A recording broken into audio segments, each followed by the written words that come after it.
I got to go right into this shoe in the safe. This actually isn't about being on the plane, but it could really mess you up trying to get to the plane. Yeah, it's actually a suggestion I picked up from British Airways, which, had noticed that from time to time, people show up at the airport and start searching around and say, oh my gosh, I don't have my passport with me. I left it in the hotel safe. And so their suggestion was put a shoe that you're planning on wearing home, put that in the safe with the passport. And then when you go to pack or go to get dressed, you'll realize that the shoe's in the safe and you can get the passport out too. Unless you're so hungover or tired that you just walk out with one shoe, I think that actually would work. Now, what about just boarding passes in general? We're always getting these emails telling us to print them early, but there are a lot of very good reasons we might have not have thought of why we should do that. What are they?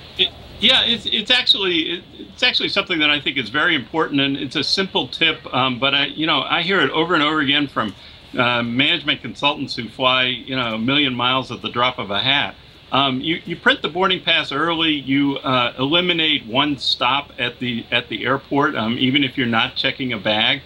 You take a little bit of uncertainty about it, but more importantly, I think you claim your seat. And if you're an infrequent flyer flying on a cheap ticket and the plane is overbooked, you're in danger of getting bumped from that flight if the airline has to bump somebody and can't get enough volunteers. Since compensation is based on the price of your ticket, airlines typically look for the cheapest tickets. And so if you claim that seat early, it makes it harder for the gate agent to bump you from the flight. Now, another stressful aspect is simply just claiming your bag. You say to pack uniquely. What do you mean by that, Scott? Well, I think, we all roll around black bags and they all look the same. I think you have to customize your bag, put some ribbon on it or stickers or something. I use ribbon, cut it short so it doesn't get caught in the machinery of baggage handling. Put a business card or some kind of address inside if your name tag gets cut off by the machinery. And the bag ends up lost somewhere, the airline's going to open it and look inside for clues as to whose it is.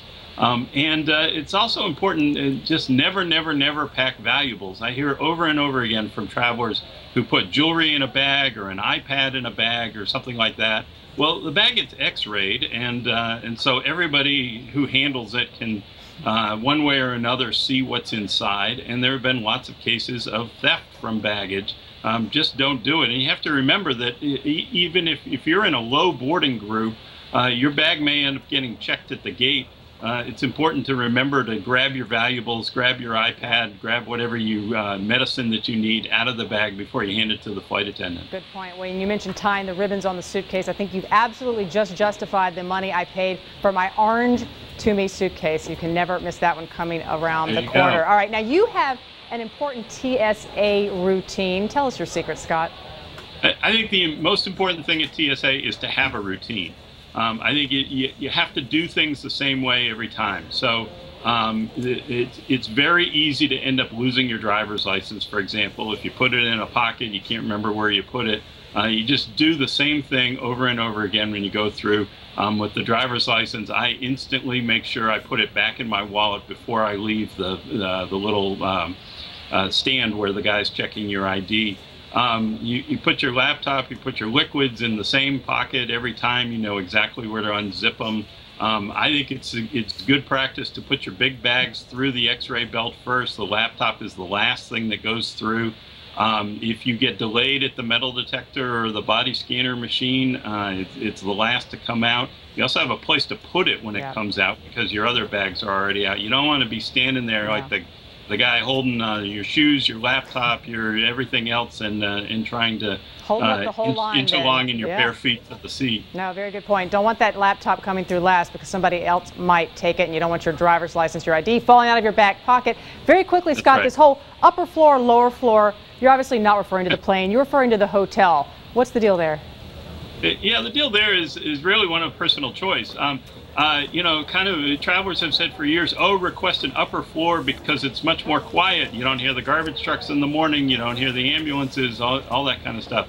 There are lots of companies that insist on travelers staying in lower floors, no higher than the 4th floor, because the fire department ladders can get to you. if there is a fire. If you're on an upper floor, you're on your own. I think it's a matter of personal choice. What's more important to you? The risk of fire, obviously, quite low. I do think the most important thing is, no matter what floor you're on, spend a little time figuring out where the emergency exit is. If there is a fire and the corridor is filled with smoke and you have to crawl, which way would you go? You open the door, you have to know which way to go. You're not going to be able to see signs or anything. Just know where you would go if there is a fire.